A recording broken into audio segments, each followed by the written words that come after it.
요한이 시간에 대해서 아주 강조하고 있는 시점, 바로 그때가 어떤 때였는지 아주 분명하게 밝히고 있는 그런 절입니다. 이날은 유월절 준비일이다. 그리고 때는 제6시다. 이 부분 때문에 예수님께서 돌아가신 날이 도대체가 언제냐로 2000년 가까이 혼란이 아주 많았던 본문입니다. 이 14절은 아주 어려워합니다, 사람들이. 이게 도대체가 시간도 틀리고, 그리고 이날이 도대체 언제냐, 금요일인 거냐, 토요일인 거냐, 안식일인 거냐. 그래서 주님께서 십자가에 못 박혀서 돌아가신 날이 금요일이냐, 토요일이냐, 주일이냐, 그리고 몇 시냐, 9시부터 오후 3시까지냐, 12시냐, 얼마나 말이 많은지 모릅니다. 왜냐하면 이걸 이해할 수 있는 단서가 분명하거든요. 마태, 마가, 누가, 요한. 마가는 누구를 향해서 썼고, 유대인을 향해서 썼고, 마가는 로마 사람들을 향해서 썼고, 그리고 누가복음은 헬라 지역의 문화권을 가진 사람들에게 썼고, 그리고 요한복음은 온 세상 모든 만민을 포함하는 그런 복음서로서 위치하고 있기 때문에 그걸 염두에 두고 같은 유대인들이지만 이 복음서를 쓸 때 시간을 어디에다 뒀느냐. 그렇죠.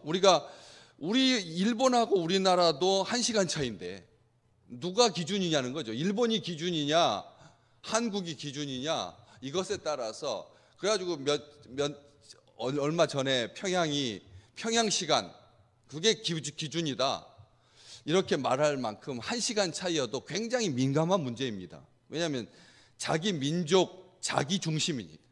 동해냐 일본해냐 같은 바다인데도 그 조그마한, 그게 뭐 얼마나 대단하다고. 눈으로 대마도에서 일본 바라보는 그런 정도의 차이밖에 안 나는데도 한쪽에서는 일본해라고 부르고 한쪽에서는 동해라고 부르고.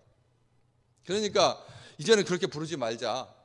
왜? 나라에다 이름 붙여서 하면은 힘이 세질 때마다 이 바다 이름이 바뀌어야 되니까, 일본이 세지면 일본해라고 하고, 한국이 세지면 한국해라고 하고, 제주도가 세지면, 이런 식으로 나라가 힘 있을 때 자국의 바다 앞에 바다 이름을 자기 마음대로 붙여서는 안 된다. 그건 공해다. 그래서 세계 해양기구에서 이름을 붙이는 대로 하자 해가지고 지금 굉장히 문제가 많은, 지금도 우리가 겪고 있는 그런 상황입니다. 이 시간이 6시다라고 하는 것이 정오냐, 밑에 보면 각주로 낮 12시라고 되어 있거든요. 낮 12시라고 되어 있습니다. 이게 정오냐. 예수님께서 분명히 오전에 새벽에 그렇게 힘들어하시고 그렇게 정죄를 받으시고 9시쯤 달려서 6시간 십자가에 계시다가 운명하셨다고 우리는 다 기억하고 있고 그렇게 진행하고 있는데 12시라고 되어 있으니까. 그리고 6월절 준비일이다. 도대체 6월절은 언제부터 니스안월 14일이 6월절이 시작되는 날인데 그 전날, 그럼 13일이냐. 얼마나 이게 어려운지 모릅니다. 그런데 가만히 자세히 잘 보면 이게 어떤 시간인지를, 요한이 이 시간을, 이 시점을 왜 그렇게 강조하고 있는 거냐, 왜 억지로 왜 꿰맞추고 있는 거냐. 6월절 최후의 만찬은 어제 저녁이었고, 그렇지 않습니까? 최후의 만찬, 예수님께서 제자들의 발을 씻겨주시고 그 다음에 겟세마네 동산에 가서 기도하고, 그리고 밤이 새서 새벽같이 고난을 당하시고, 그러면은 준비일은 그 전날이, 준비일 날 같이 공동 식사하는 거니까. 그래서 전날 이미 행해졌던 일인데 요한이 지금 그렇게 시점을 두고서 이렇게 진행하고 있는데, 다시 또 준비일이라고 하니까 또다시 갑자기 13일이 되는 거예요. 전날도 13일이었고 오늘도 또 13일이 되고 마는. 그래서 이게 2번 반복되고 마는 그런 표현이라고 하는 것이죠. 왜 그랬을까? 왜 그랬느냐는 거죠. 그 해, 다시 말하면 AD 33년, 우리 주님께서 십자가를 지시던 바로 그 해의 이 4월, 유대인들의 정월, 1월 새해가 시작되는, 봄이 시작되는 4월 초순에 날짜를 과학자들이 얼마나 계산을 많이 해봤겠습니까? 이게 도대체 예수님께서 운명하신 날을 계산하기 위해서 태어나신 날도 정확하지 않을 뿐만 아니라 십자가를 지신 날도 정확하지 않기 때문에 사람들이 그 시간 맞추느라고 얼마나 그 33년이냐 아니면 예수님께서 BC 4년에 태어나셨는데 사람들이 착오로 AD 1년을 주님께서 태어나신 날이라고 했으니까 이것을 또 4년을 더 소급해야 되는지 해가지고 많이 계산했습니다. 그래서 33년으로 계산하는 사람, 34년으로 계산하는 사람, 35년으로 계산하는 사람, 더 전으로 30년쯤으로 계산하는 사람. 계산해 봤더니 요때가 유월절을 2주 지키거든요. 유월절과 그다음에 이어서 무교절. 합해서 보름간의 그 기간이 처음에는 보름간이었지만 나중에는 좀 더 짧아졌는데 어쨌든 지키다 보면 반드시 안식일을 끼게 되어 있습니다. 한 양쪽으로 겹치기도 하고요. 14일 보름을 하다 보면 2주니까 안식일이 2번 들어가든지 아니면 딱 가운데 있어가지고 1번 들어가든지 하다 보면 그 안식일은 무슨 날이냐면 유월절과 겹치는 안식일이기 때문에 굉장히 큰 날. 31절 말씀 볼까요? 31절. 오늘 우리 31절. 이날은 준비일이다. 유대인들이 그 안식일이 큰 날이므로, 안식일이 큰 날이므로 그 안식일의 시체들을 십자가에 두지 아니하려 하여 빌라도에게 그들의 다리를 꺾어 시체를 치워달라 하니. 그 안식일이 유월절과 겹치면 그날은 어떻게 생각했다고요? 아주 큰 날이라고 생각했다는 거죠. 안식일이 1년 전체의 날 중에서 유월절과 겹치는 안식일, 다른 날의 안식일은 안식일이지만 유월절과 겹칠 때는 큰 날이라고 불렀다는 것입니다.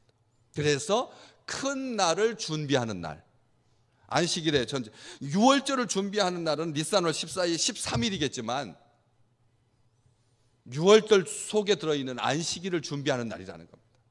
이게 이 준비일이 유월절을 준비하는 날이기도 하지만 안식일을 큰 날을 준비하는 날로서 그래서 유월절의 준비일이라고 하는 것이죠. 유월절 준비일이 아니라 유월절의 준비일이라고 그렇게 일부러 구별하여서 쓰고 있는 것입니다. 그렇기 때문에 이게 오해의 소지가 전혀 없는 건데도 사람들은 이 날이 도대체 왜 이렇게 겹칠까? 단순하게 그냥 유월절 전날 13일인데 이렇게 생각을 하다 보니까 많이 혼돈이 있었다라고 하는 것이죠. 그래서 그 준비일, 이것은 우리가 생각하는 것 그냥 일반적인 대명사로서의 준비하는 날이 아니라 바로 고유명사로서 준비일이, 그래서 준비일 자체가 고유명사인 겁니다. 안식일, 큰 날을 준비하는 준비일이기 때문에 이 날은 토요일이 아니라는 거예요. 일반 토요일이 아니라는 겁니다. 아주 큰 준비일이라는 거죠. 그래서 고유명사로. 그것은 무슨 말입니까? 안식일을 큰 날을 준비하는 그 유월절에 겹치는 그 날은 양 잡는 날입니다. 양을 잡는 날입니다.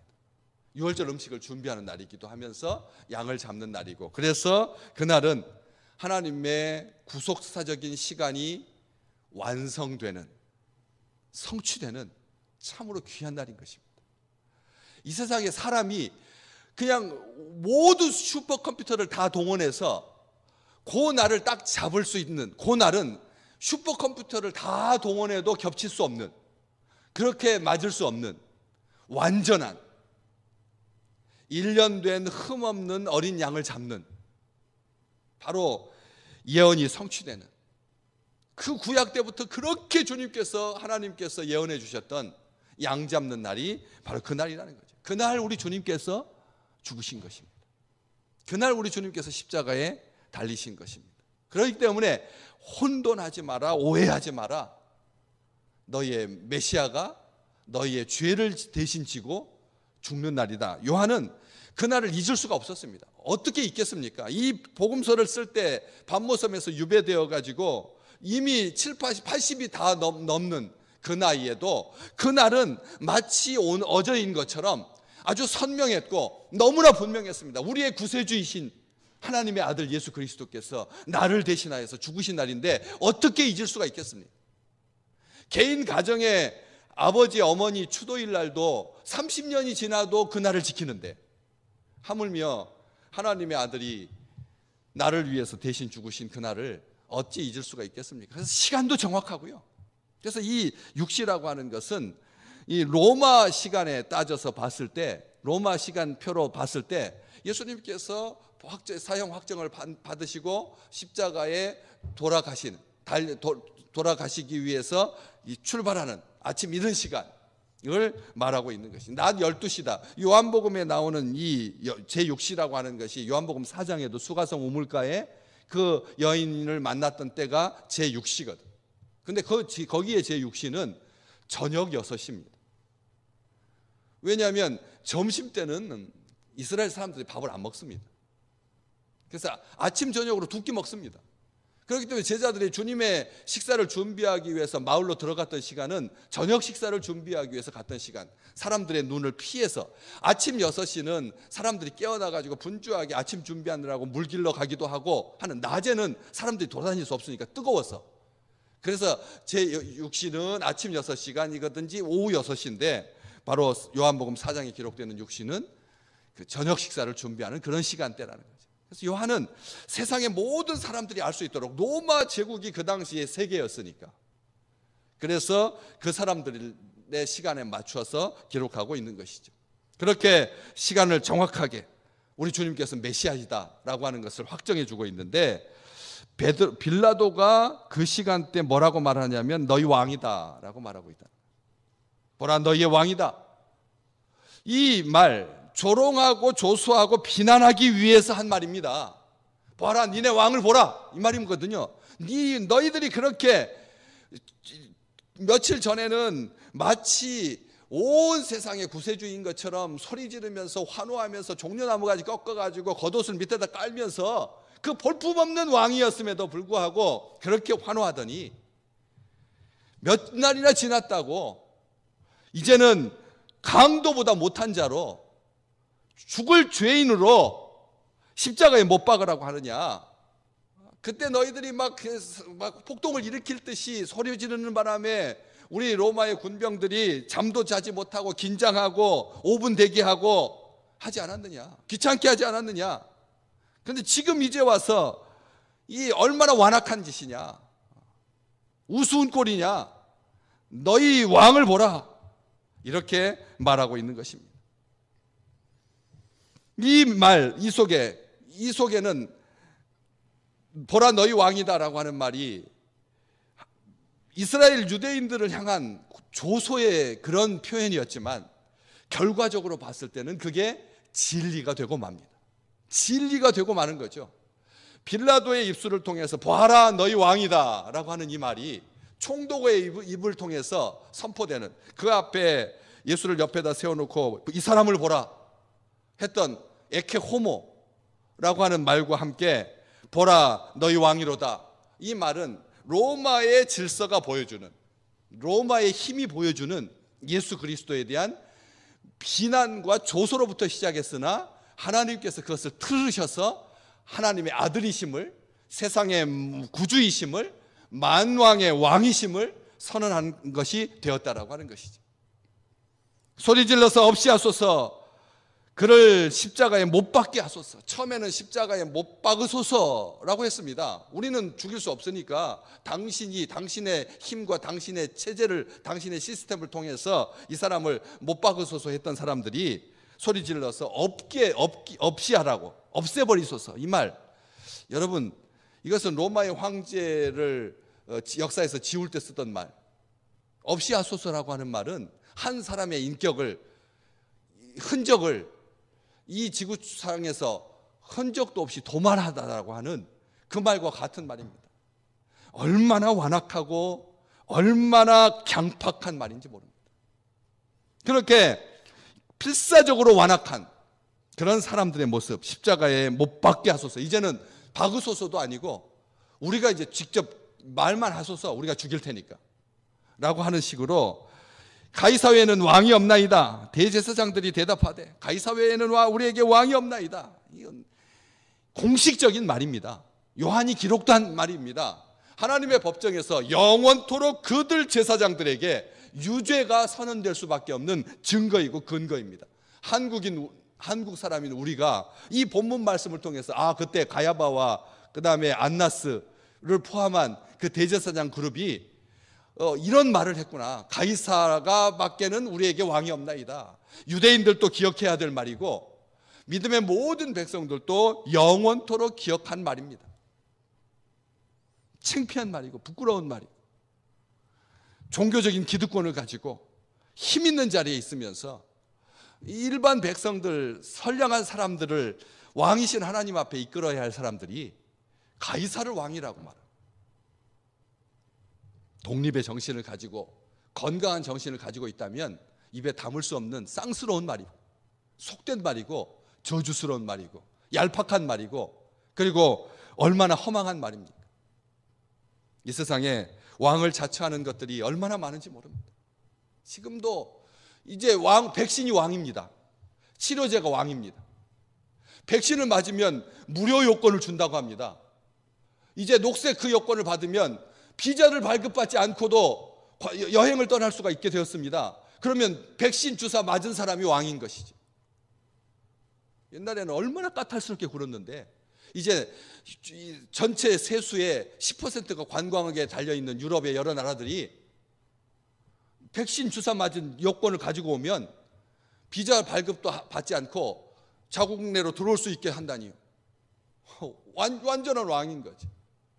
그렇게 왕을 자처하는 이러한 시대에 진정 우리의 왕은 누구십니까?